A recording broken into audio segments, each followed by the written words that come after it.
Welcome back to episode 3 of Southpaw. I am your host, Chris Vitali, and once again, we have a full house. Wayne Franklin, how are you, buddy? Well, you ever get the feeling like the world is a tuxedo and you're a pair of brown shoes? Jeez. No, doing good, man. Every day. Okay. Doing good. Glendon Rusch is not only here joining us again, he's behind Wayne's head in that sexy 2004 Milwaukee Sexiest Men calendar. How you doing, Glendon? I'm doing great. Glad to know I was Mr. July back in the day. It's better than being Mr. May, you know. Will Ohman's here with also Glendon behind him, and I'm sensing a theme here right now. What's going on, Will? How are you? Good to have you back. I'm good. I almost put the starting 5 rotation with with Glendon and Al Leiter. I found that relic online, but I figured this was more dramatic. It's certainly dramatic. It's Serious. That is a tight goatee, Glendon, by the way. Very tight back in the day. Very. Of course. And last but not least at all, we are happy to welcome back Billy Pulsipher is here with us today. What's going on, Pauls? How are you? Good to have you back, man. I'm alive. I'm surviving from a week at fantasy camp up in Syracuse, so still kind of shaking the cobwebs a little bit, but happy to be back. Awesome. Was that Steve Levy with you in that picture that you posted? I thought I saw. That was Turk. That was Turk Wendell. That was Turk? Yeah, or Garth Brooks. It could have been either one. The lead off. Let's go with, we were talking a little bit before we started about catchers. And Glendon, you brought up Rod Barajas and him being your receiver and, how much you enjoyed him. I want to ask you guys, what do you look for in a catcher? Like what is, and who are some of the best guys you guys got to throw to over the years? Glendon, please. The floor is yours. One of my all-time favorites was Sal Fasano for sure. Great target, big wide target, great receiver behind the plate. He was awesome. I had him all the way up through the minor leagues and into the big leagues with Kansas City. So I'd put him at the top of my list for sure. Really? Sal Fasano, and obviously he's doing a hell of a job. And you brought up another point before we started. He's the catching coach on that Brave staff that is just chock full of retired guys and baseball guys. And you said they love the hell out of him, right? Yeah, they love him. Great game planner and catching coach and all of the above. I mean, he's a baseball man and great for their staff and great for their dugout for sure. And an all-time mustache too. So there's that. They loved it. They loved it in Philly. He had a good one going. Well, he had the Fu Man. Yeah, he had it all. He was best Fu Manchu of all time, though, is another catcher, Corky Miller. Oh, yeah. That was a good one. Blast from the past, but he had an amazing goatee. And fun fact, he changed his stance every single at bat to imitate somebody from the past. Seriously? Because he knew he wasn't going to get a hit. So he just rolled up there having fun. So one day I look up and I'm like, why is he hitting like Willie Stargell? Did he ever do the Rod Carew? Oh yeah, he would make it up every time. That's awesome. That's good. So he basically just went backyard wiffle ball. Absolutely. In the majors, which is pretty fucking awesome, actually. Yes. Very. Aside from Corky, I don't know. Who was a fun catcher to throw to? Somebody you just knew you didn't have to shake off 100 times. Who was your guy? My top three were Brian McCann. Just he was a beast back there. Big aggressive target. It looked like the glove was reaching out to you. Then opposite of that would be Henry Blanco, who was just a big bat guy, very, very static, but you knew you were comfortable with A, his game plan, B, just the ability to stop the ball. if you threw it in the dirt, which I frequently did, as Glendon mentioned on the text thread. I have got a guy out here throwing 50-foot curveballs. It's one of the best Lou Piniella lines Ever. And then third was Matt Wieters. Just Another because, big guy. and he was kind of a hybrid, but he featured more of the stance that Henry did. We got a common theme going. Big, wide big dudes. Right. Yeah, Big, wide guys. Big a dude. big target is that makes a difference then. It does. Absolutely. Makes you feel like if you can throw it anywhere inside of their body, you're doing a good job, and it just builds your confidence. You know, you get a little skinny guy back there. I'll use Charlie Green as an example, who was a great catcher, and I believe he's still in the Brewers organization. But I didn't particularly care for throwing to him because he was so skinny, so narrow. I felt like if I'm missing it outside of his body, I'm not throwing the ball where I'm trying to throw the ball, and it just kind of hurts your confidence a little bit. You know, obviously Tank, Todd Pratt was another big guy back there. You like throwing to him. One lean guy I did like throwing to, but I threw to him all through my minor leagues career was Alberto Castillo, who had a brief stint in the big leagues, but just a tremendous catcher. And that's one of the common threads is obviously big, wide guys. You know, never liked the gray catcher's equipment either on the road. I like the contrast of the color with the uniform. So that's one of the things that I don't care for in the game nowadays. But Glendon, what does Sal Fasano think about the catching techniques now? Do you still speak with him? Because I mean, it's got to be hard for a guy like him who was the ultimate quote unquote backup catcher, but the guy that you knew was the better defensive catcher of the two when he went out there.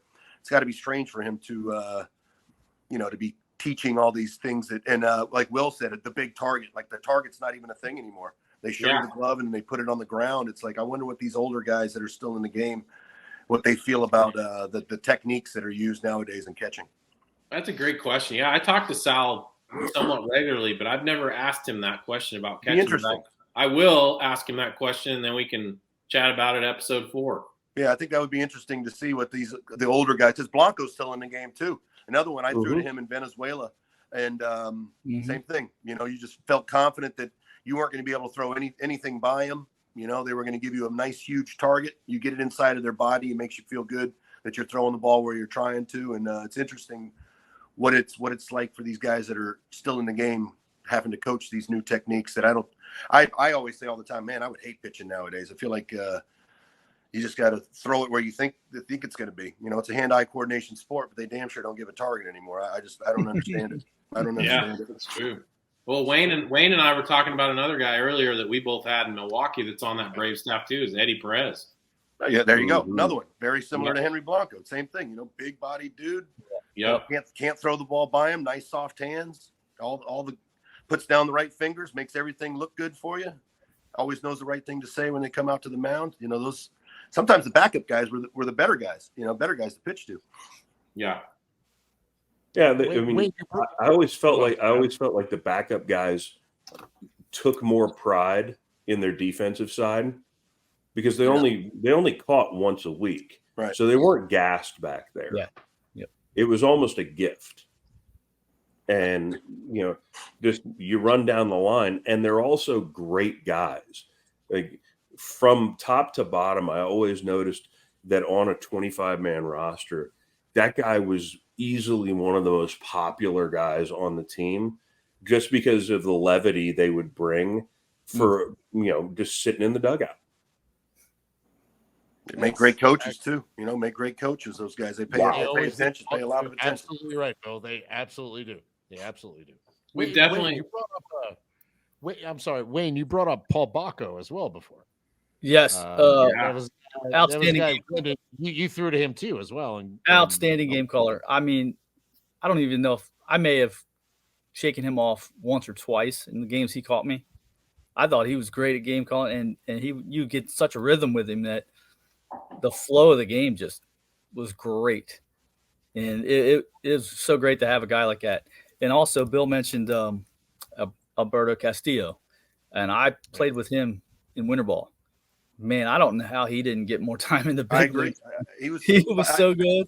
I think he's the best catcher raw catcher that I ever threw to be honest with you. Absolute badass back there, man. I mean, and if you messed up with him He'd and let you got know. out of rhythm with him, he threw that ball. I swear to God, it was 103. I swear to God, it came back 103 to you. He threw so hard. He definitely took pride in throwing it back harder to you than you threw it to him. Wasn't that the most demoralizing thing? When you throw a fastball in there, you cut it loose and you give it everything you've got.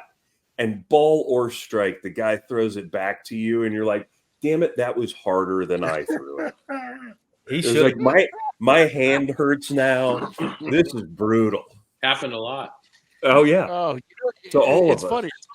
Oh, I mean, but apparently this has been a thing forever. I mean, if a catcher gets pissed, that's how he shows it. That's it. Apparently, Fisk did that to Louis Tion. I was talking to Louis Tion, and he said one day it's like, I don't know, Fisk was in a pissy mood, and he's just whipping it back at Tion, and Tion's like, it's hurting my hand, and so he said, what did he say? He said, I go to Carlton, I say, you do this again, I don't catch the ball. So he didn't. So Tion, he fucking Carlton Fisk flames it back to Tion. Tion just turned his back. Ball goes into center field. Guys are stealing, and Tion's just like, I told you, motherfucker. So yeah. I got a good assignment for Rocco. Rocco can do a 6 degrees of Kevin Bacon separation between all of our catchers and draw lines between. Oh, there's definitely definitely time. It's got to be. I think that would be great. Unfortunately, Rocco could not be here with us right now. He said he's stuck in a gym somewhere watching JUCO volleyball. Homework. That's a homework assignment for him for next time. It is. Yeah, no, it's Rocco. I'm sure you'll see this. Get on that. So. Another thing is, Bill brought up this point. It's like right now would probably be the worst time to pitch when you're talking about catchers.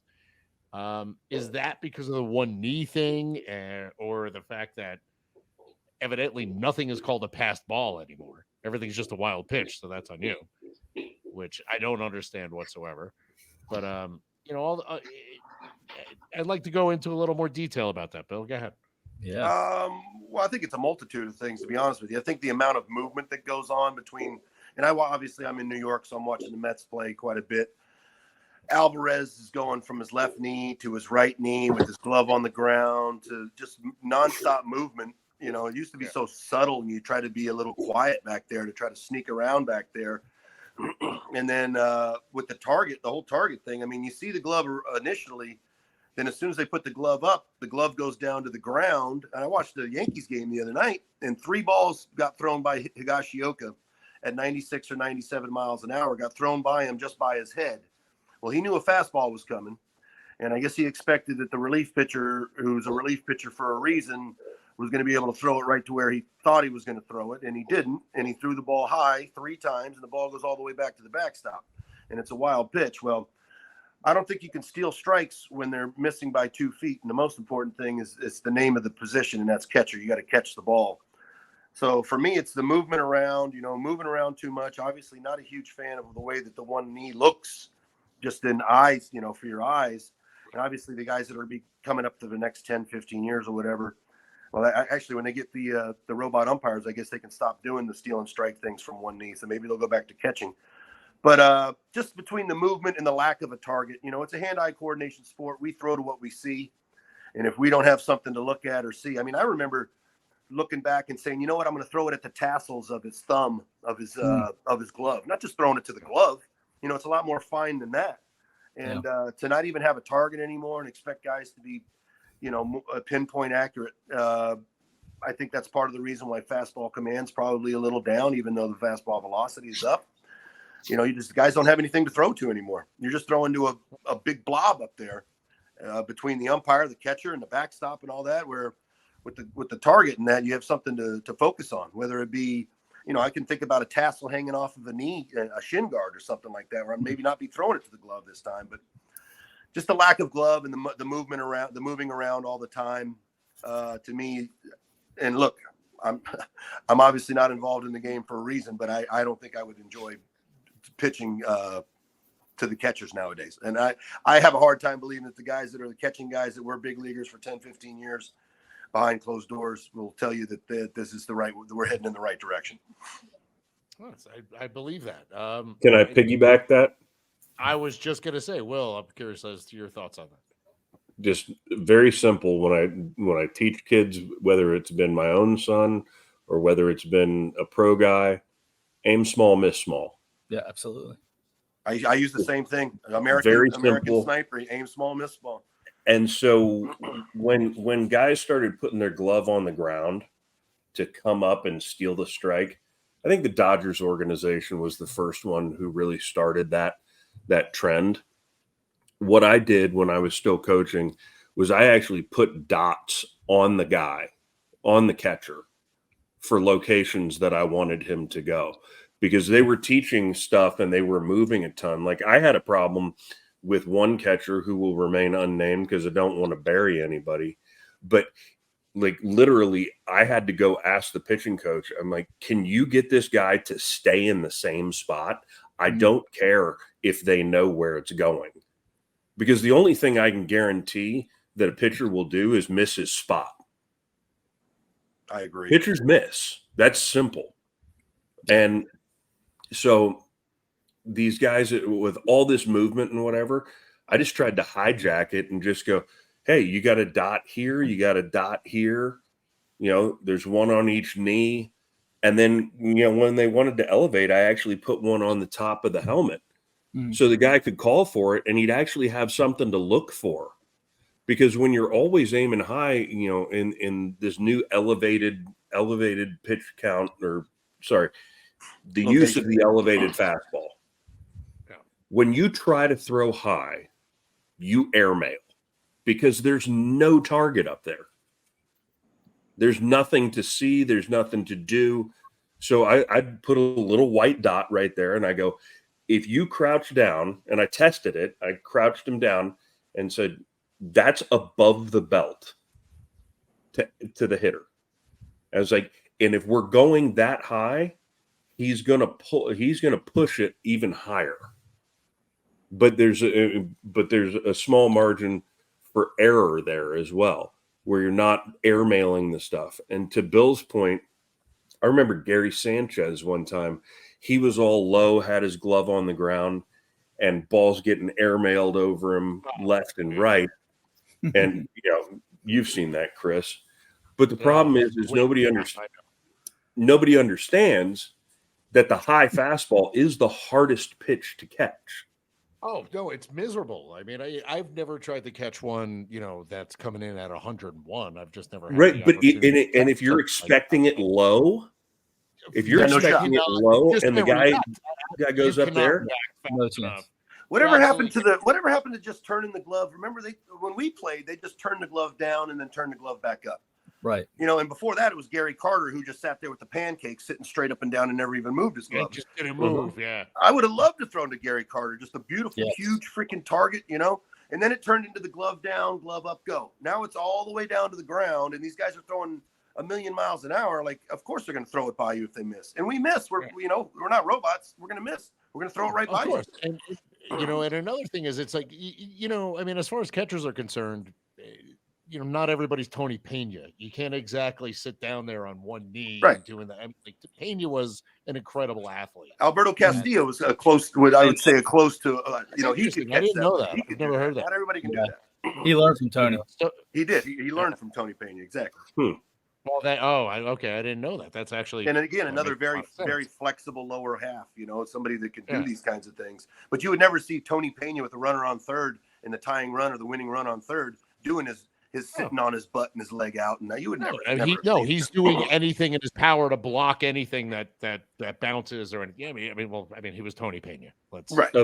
Of any of the trends in Major League Baseball right now, that's got to be the worst one. Is putting yourself in the one knee because you're physically putting yourself in a limited position to do the job. It's Little League. I mean, you're putting, even in Little League, I was told never to do anything like that. I mean, you're putting yourself, like you said, basically in a position to fail. I mean, and that's That I don't understand. Why Like, that happened? I mean, wait, I coached a kid. I coached a They're kid stealing who's up strikes. in the. They're stealing strikes. I mean, are the umpires that bad that they just buy it though? I mean, if somebody's yanking the glove 6 inches, So you really I've got a buy couple. that? I've got a couple of ex big league umpire friends, and every one of them, to a T, says that the most difficult pitch to judge is the low pitch to the opposite side of the hitter. Yeah. and that's Because what the knee you're down just is supposed you're to help them see, basically right? guessing. Right. You're Yeah. basically guessing. So from that sense, it makes sense to stay low and come up and pull those extra pitches up. Mhm. However, if you're putting yourself in a compromised position that you can't also block or shift side to side, it's not good. I mean, I coached a kid who's now he's getting a second cup of coffee. And I watched his game against Chicago and the White Sox, and he picked the ball out of the dirt and he made a really good footwork adjustment. You can get out of it if you're planned right, but to push off your knee and to make the turn, you end up being forced into a backhand, and then you see stuff bouncing off. Absolutely. Wayne, I think we talked about it a while ago. Maybe it was one of the old Yankee shows, but I know you're not a big fan of the one knee thing either. No. So, go ahead. Yeah, expound, if you would. Well, I think you're. I don't know what they're asking for. As coaches. I mean, if you're expecting the pitchers to be perfect with their pitches and not have to need an athletic catcher, I think you're fooling yourself. I mean, the one thing I know I was taught, and I'm sure all of us were, is that it's not pitch selection that gets you in trouble. It's pitch execution. That's where you get in trouble. And like, if you're making bad pitches and they're in the dirt, who's blocking them for you? You want to execute a pitch in the dirt, but you don't want this guy to let it get by him either. So what do you do right there in those situations? There's a lot, these guys have pretty much hit everything as far as it goes, but I don't know why everybody's got to be different, why everything has to change now, why everything has to be in some way, shape, or form different than it was when we all played. I mean, I just don't. The one knee will never make sense to me. I don't even think there's a reason why they decide to be different with that. What is that for? That's what I want to know. What's it for? Why? Usable. Why do they do it? It would be usable if nobody was on base. That's it. I don't even know why. Knee saver? I think it's for what Will said with the trying to get that down and away pitch called a strike. That the umpire can't see, trying to give them a better look at it. Get a left-handed catcher. Yeah. Well, no, seriously. I mean, what the front offices, in my opinion, are doing is they're trying to mathematize their chances, and they're going to look at the probabilities of which pitches in which locations are the least called. So I think that plays a role in why the trend started. And then it's a copycat league. So once somebody has success with it, everybody's going to do it. Once somebody starts throwing high fastballs and punching dudes left and right, excuse me, everybody's going to follow with that. Absolutely. Yeah. Once somebody starts throwing a turbo sinker again and throwing 85 pitch complete games, might become fashionable. Where's Roy Halladay when you need him again? Right. He's Charlie Morton. It's funny. It's funny you say 85 pitch complete games, because that brings us to the NL Cy Young Award race. I was speaking with my buddy Chris Sheeran, he's Yes Network, and he came up with an idea that in order to win the Cy Young, you should have one Maddox complete game. which is under 100 pitches. And he also told me Maddox had 15 of those. 15. Really? And, 15? Why?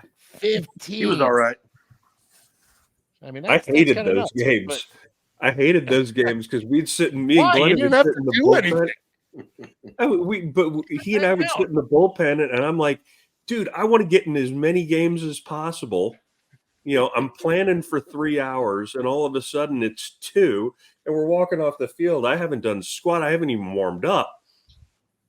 I'm like, this is bananas. I mean, it's kind of a day off. I don't know. It's a day. Maybe It's a get to day watch off. Maddox It's throw impressive. it It's 89 really impressive in times a game. hindsight. Yeah. Oh man. Well, you know that I do want to ask you guys. I mean, the Cy Young race. I mean, I think with Ohtani getting hurt because he was in the conversation. I mean, at this point, I think it's Garrett Cole's to lose in the American League.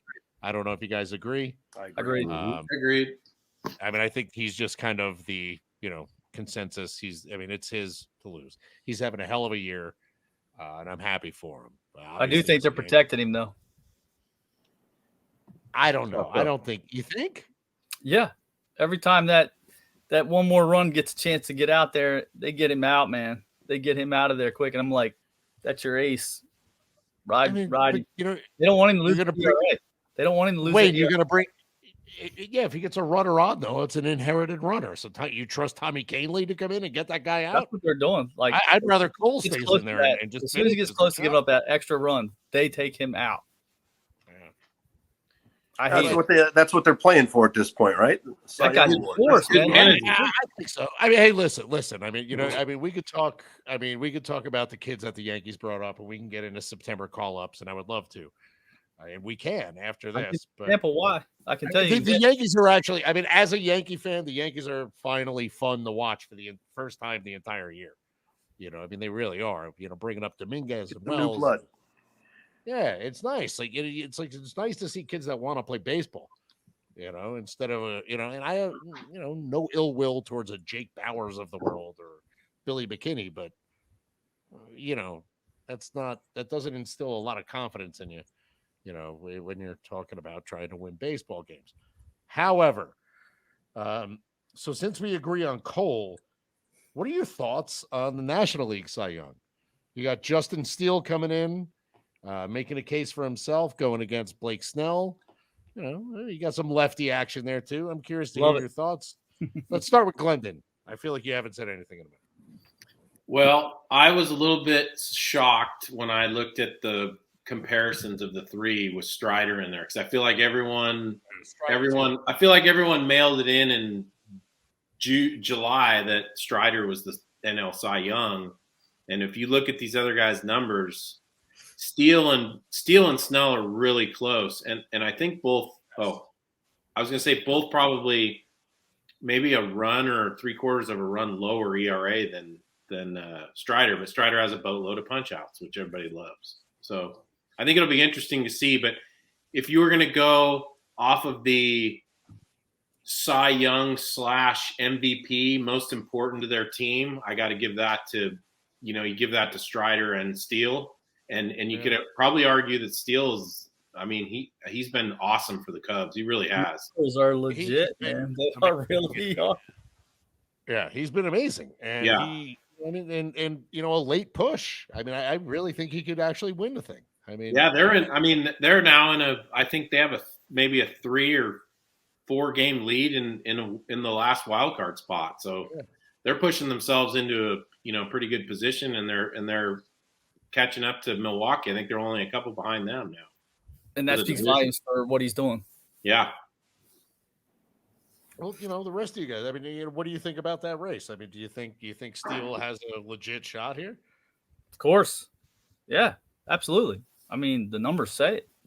I think, a lot of people put that ERA in there, but I think if you just look at runs per 9 off of that guy, I think that's a big number too. Like, a pitch coach of mine, well, Jim Hickey, he's still in the big leagues coaching, man. What a cerebral guy that he is. If any of you have ever worked with Jim, he always told me the amount of unearned runs you give up tells me how big of a blank you are. So, and I always believed in that. Like that really made sense to me. It always clicked with me. And I think he was dead on with that, and I think that's one thing you look at too, because the numbers, Snell and Steele, they're really close in a lot of things, but Steele's got the edge in a lot of those stats too. Yeah, I think Steele has an ERA of 2.5. Yeah, Snell's got a better earned run average, but it doesn't seem like he goes as deep into ball games, which might hurt him a little bit. Big, right? That's a big point. Yeah, he's been short lately, or not lately, but the last few years. Yeah, he always seems like a 5-inning guy. Yeah, like 5-inning max, right? But then I saw a stat on him the other day that he had the most 6 or 7 inning starts with no runs and like 9 punch outs or something crazy. He'd done it like 7 or 8 times or something like that. He's having a tremendous year. Yeah, he's really good. Yeah, fun to watch.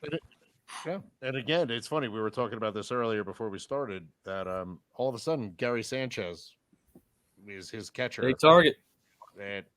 Big target. Yeah, how the heck those dudes aren't winning more games is crazy. I mean, I don't get that whole Padres deal at all. I don't need. There's something up there.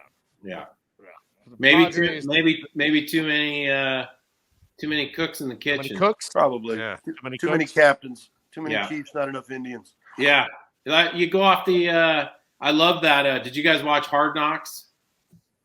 No, I didn't see the new one. There's a great. Well, if you saw one of the previous episodes where their coach was talking about the different levels of, the guys, the survivors and the competitors and the commanders and all that, and they might have too many commanders in their clubhouse that are, or either that or too many survivors that are pulling people in the wrong direction. I don't know. Yeah, I can see that. That's kind of the Miracle movie analogy. Yeah, where Herb Brooks is there and he passes it over and goes, "This is my lineup." He goes, "You're missing some of the best players." "I'm not looking for the best players. I'm looking for the right players." Right players. Yeah. I mean, and then there's another point where he goes, "All-star teams fail because they're built on individual talent." True. Yeah. True. I have a very long time unnamed source that I will not reveal that swears to me that they're better without Tatis than they are with him.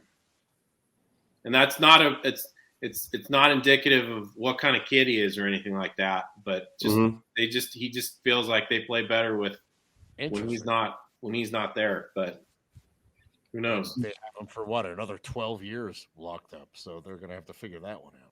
Yeah, he's having a great year too. He's having a really good year. Yeah, he's having a hell of a year. But I mean, so Glendon, to your point, do they possibly try and move him? Do they keep Soto and try and pay him, or are they just AJ Preller went a little nuts, kid in a candy store type thing? I think the first mistake they made was they screwed around with Nick Martinez, trying to make him a starter at the beginning of the year. He was dominant in the bullpen. Nasty, man. The first thing, I mean, if you have that pitching staff they had when Darvish was healthy and everything that went along with those guys, I think that you keep the bullpen intact, and that's going to win you games, especially in that division and that ballpark. That's a pitching defense division, right? And it's a pitching ballpark for the most part. It's gotten a little smaller over the years, but if you look at it that way, I think that, I mean, they just came off going to the NLCS last year. So why would you mess around with that part? And allegedly got better to the point where I had a GM who will remain unnamed tell me that he thought San Diego was now better than the Dodgers. Yeah. Before spring training started, that was his quote. I bet there's 15 GMs that might have said that at the beginning of spring I training. think a lot of us would have said that. And none of them played. That's true too. Oh God. Probably. Obviously, they don't play the games on paper, so That's right. Backyard baseball. Yeah, backyard baseball. Great game. Hey, can I ask you guys a quick? What are your guys' thoughts? I'm not trying to hijack you, Chris. Oh, go. This is always a pet peeve of mine. What are your guys' thoughts on the whole comeback player of the year deal? I'm always baffled when a guy just has a crap year and then the next year he's good and that's a comeback player of the year. I always felt like it was more for an injury or he missed a year or he was in a car accident or he's in a motorcycle accident. Yeah, right? Like, I think exactly. Now it's like, hey, you stunk it up. You hit 180 with 17, and now you come back the next year, hit 300 with 40. You're the comeback player of the year. Yeah, nobody wants that reminder either. Nobody wants that reminder. Hey, you sucked last year, so here's an award to remind you of it. How could you? I, honest to God, remember a conversation in the Chicago Cubs bullpen with you about this, and we were harboring. Award. And we were literally like, they should name the award "I didn't suck twice." Yeah, there we go. Yes, yeah. Yeah. That's a great. I seem to recall it always being kind of like you said, somebody coming off of an injury or something had happened, and then they came back and made it back all the way and were fruitful again. You know, and it wasn't so much a like you were saying, it had a bad year and then you came back and hit 300. Now you get it. So call it the Attaboy. Remember being that way. The Attaboy award. Yeah, Attaboy. Way to hang with them. That's I don't know about you. I don't know about you guys, but I'm ready for Joey Gallo to hit 210 next year and all of a sudden be the comeback player of the year. 210 gets you comeback player. I like it. Oh, that's awesome. I mean, for Joey Gallo, that's a huge swing. What are you talking about right there? It's huge. One of these years, Max Muncy's going to hit 170 with 60 right now. Yeah, right. Hit 60 home runs and hit 170. Yeah, he's going to hit 170 with 60 in the leadoff spot. Yeah, ladies and gentlemen, the Rob Deere Award. Yeah, there you go. Yeah, all of a sudden we've changed the entire game, the entire art of hitting into be like Rob Deere. Yeah, Steve Balboni. Nice. Bones. He's like the nicest guy in the world too, Balboni. He got a bad rap. Another good mustache. Great mustache. Balboni was, when I was a kid, when I was like 12, 13, he was like, at least I can watch Steve Balboni. The rest of the Yankees are terrible. But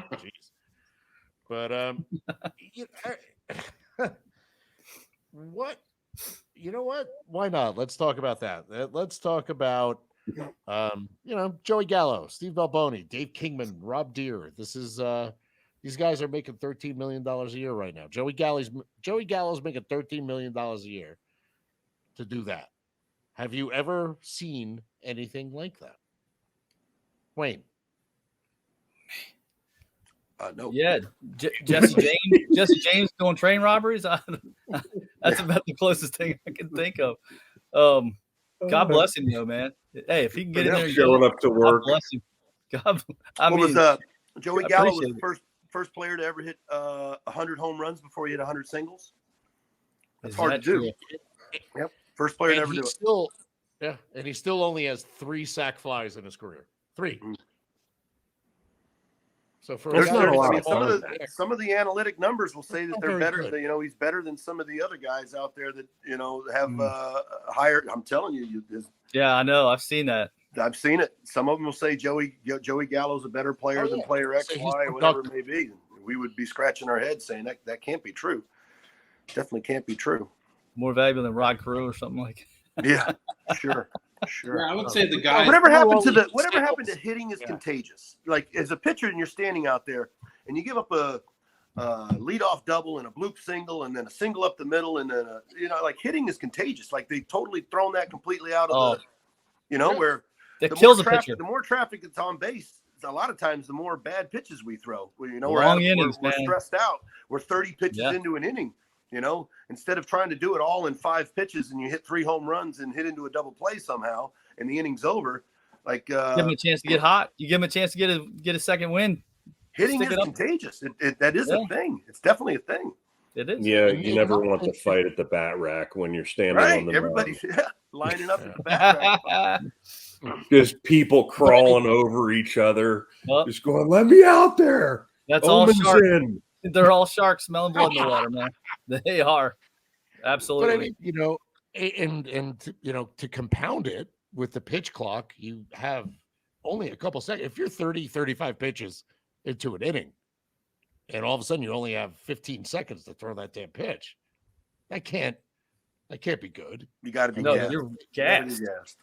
And apparently pitchers don't run anymore either. So I don't know how they're dealing with the 15 seconds in between. Starting pitchers, they say it's not not conducive to running. So I would think that with the pitch clock and guys not running, I would think that that's another reason why pitchers probably aren't going as deep into ball games, because they're out of gas. They're just because they don't have the winded. legs.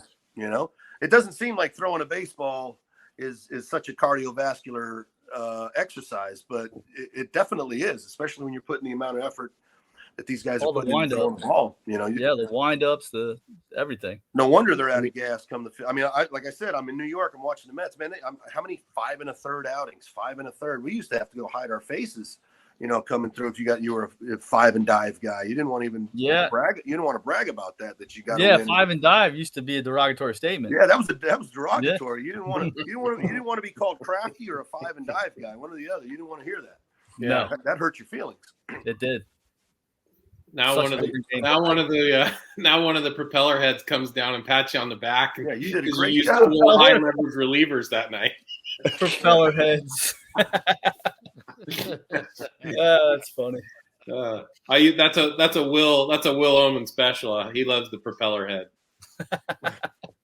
That's like the little with the Froghorn Leghorn when he had to watch the little kid. He had the propeller head.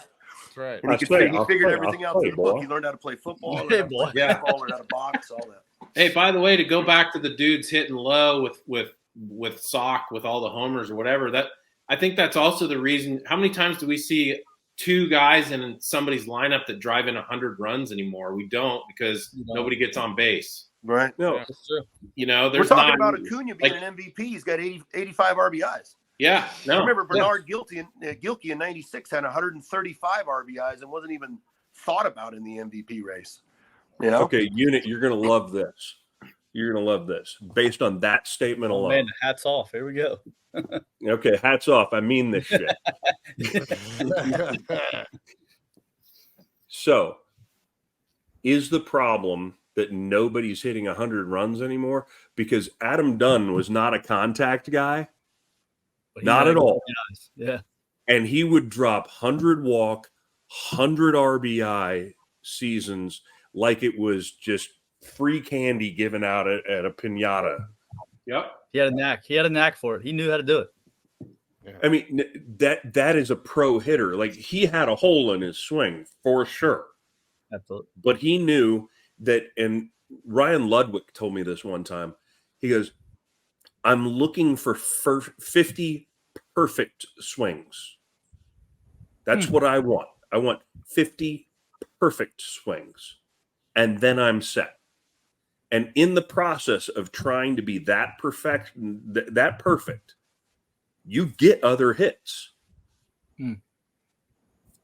It's just the way it works. If you aim down what your goal is, like my deal when I was playing, what I wanted to go through the season on, I wanted to allow no inherited runners to score.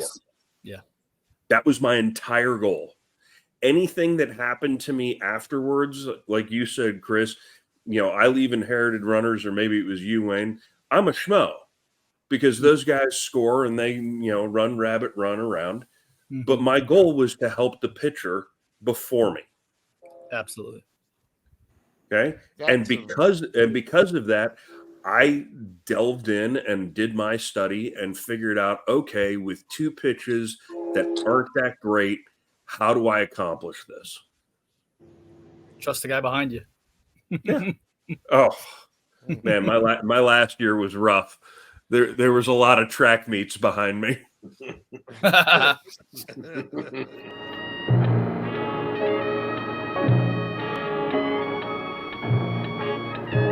So that brings us to our sort of final thought of the day. And who was it? Wayne, was it you that wanted to do some sort of crazy NFL prediction? Heck yeah. All right, let's switch sports. Go for it. You start. Like I said, if my Ravens don't go deep in the playoffs or get to the Super Bowl this year, I may cut my own throat. Oh no. I am so tired of Lamar Jackson getting hurt. Look at last year's playoff. Dude, you think I wanted to watch that and the way they lost? Terrible. It was so bad. They got to go. It's time to go. Get that defense going again. Who was the quarterback in that game? I don't even remember who the hell it was. Now I'm drawing a blank because you're a Ravens fan and you don't remember. So there you go. They had 3 different guys in there last year, and I'm trying to remember which backup it was in there at that moment. It was bad. It was Huntley, Tyler Huntley. Huntley, yeah. Yes, that's right. All right, Wayne. So your prediction is not kill yourself because of the Ravens. Yes. All right, why the hell not? Why the hell let's not? go with you. Your NFL prediction for this year. I just root for the Seahawks. That's my team. Grew up there. Love my Hawks. So I hope they have another great year. Gino was awesome last year. It was great to see him. Great was to really see awesome. him, you know. That's a comeback player, right? He hadn't made a start in 8 years or something Yeah. like that. There you That's go. impressive. That's legit. That's He hit way impressive. above 210. He hit way above 210 last year. Yeah, he was great. So good luck. Go Hawks. Nice. Wait, by the way, speaking of Geno Smith, who was it? It was somebody on the Jets that, remember, it just kind of ended his Jets career, punched him in the mouth and broke his jaw or something Oh, Jesus. in a locker room. And that was the last you heard of Geno until he resurfaced, and he had a hell of a year. So Didn't know that one. And also the Seahawks are going to have those awesome throwback uniforms. Oh yeah, Really? those are sweet. So yeah, So much better than the highlighter. isn't it? The highlighter. That's What are they going back with the aqua blue or whatever? Yeah, they're Silver, going back like Largent. Kenny Easley, Steve Largent. Largent era. Steve Largent. Yeah. Steve Yeah. Largent. Kenny exactly. Easley. I did not expect to hear that name today. Right? Well done. Yeah. Easily. Yeah. Hell, Let's Jim not Zorn- forget the boss, dude. Come on. Yeah. Kurt Warner, The original Jim Kurt Warner. Zone fan club up there. Yep. The original Kurt Warner, man. Yes. That's true. Will, all right. I guess we're going with your NFL prediction. I root for the Broncos, so I'm hoping Russell Wilson gets the comeback player of the year. But the bigger prediction would be, I think Nick Saban doesn't get to the national championship again. I believe that. Very I possible. believe that Alabama has actually run its course. Good. It's about time. Yeah. Get some new Wrong blood word. in there. Yeah, I'm a little tired of them too. So Maybe I'm it'll be with you. Coach Prime, dude. Oh, That what, would be still Hey, shit. that's gonna be some exciting stuff. for his alma mater, maybe. Florida That State. was the most minutes of college Florida football State I've looked watched good, in the too. last 10 years, times 10. That his son could play, huh? His son Yeah, man, played. it was fun. His son was good, man. Bill, quick NFL prediction, sir. My prediction will be, as a New Yorker, that after week 3, there will still be a reason to turn on the local broadcast and watch the Jets or the Giants play football on Sunday. After week 3, there will still be a reason to turn it on, because for years it's been, especially listening to WFAN out here, after week 3, there's pretty much already wrapped it up. So I'm saying there will be some interesting football played in New York this year. Love it. But after week 4, That's to be determined. the whole media is going to turn and blame Aaron Roberts for everything. Aaron Rodgers, yes. Aaron Rodgers. It'll be his fault. Baby steps. Oh, man. What about the Cowboys the fan? lady from Pretty Woman's brother? Yes. Yeah. Oh, Yeah. Nice. Oh God. No, thanks a lot, man. Oh man. Wait, what did you say? What about Aaron the Cowboys fan? Yeah. We got a The Cowboys fan. That's me. Yeah. The fan. I expect. You know what's funny is I think that photo of Glendon is exactly from the same photo day of mine from the last Same unis. For sure. Yep. Studs. Same unis. Tune in next time for what we're going to put up there. I There's look forward to nothing it. like be anything. There's nothing like the 8:10 cattle call for picture day in spring training. Gotta love it. Oh, call. And everybody's holding up the little sheet. I still love Isn't there a Bob Hamlin baseball card where he has his thing? It's Bob Hamlin. Yeah, it's the best. How I about the actually one, have a how about the baseball card one where where the they tell you guy to show your sewed a number. baseball to his nuts? Wait, Really? Have you seen that? No. I have Yeah, a card it's where the they tell you to greatest show your baseball number, and card I'm of just all holding- time. He literally he super glued a ball to his nuts, and he just went and he goes like he had just been drilled. I gotta find that. What was yours, Pulse? What was the one you're saying? Where you have to hold, they say, and now show your number where you hold, and then you hold your number. They Yes. made that a card. And I also have one where I was sitting in Dodger Stadium in the dugout pregame, and a guy came over and he was taking photo after photo after photo. And I was playing it cool, like I'm not paying attention. And finally I just kind of pointed at him and made a face, and that ended up being the baseball card. So two of my phony poses ended up being baseball cards. That's good. I guess they were probably just waiting for me to do something stupid. They just knew it was only a matter of time. Yeah. Yeah. Yeah, that's a Did solid. he take as That's a solid, did he take as RBF many right photos? Oh, I'm sorry, Wayne. Go. That Glendon's photo. That's a solid RBF. And people should know what RBF means. Dang it! I keep going the wrong way. For the 810 Gallica, look at that. That is one Look at RBF right there. I like it. I can dig it. That's the toughest he's ever looked. Yeah. It is. He didn't have his cornflakes yet that morning. No. Oh God, he was waiting. He was waiting for the egg spread. Yeah. Probably just finished an MLBPA meeting with Tony Bernazard telling us for an hour. Tobacco talk, man. Getting that tobacco talk. John Fear coughing 71 times and drinking his coffee. Glendon's back there going, "Where's my check, Don? Where's my check?" Hey, this is all great, guys, but where's our checks? Yeah.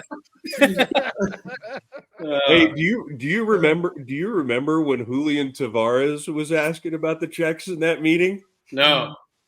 Oh my God, Don Fear I don't think I was with on. you guys for that one. Okay, Don Yeah. Fear was going on, and it was like 2000, 2001. So you weren't there. You weren't there yet. But Julian from the back just goes, "Hey man, where are the checks?" And Don's like, they're coming.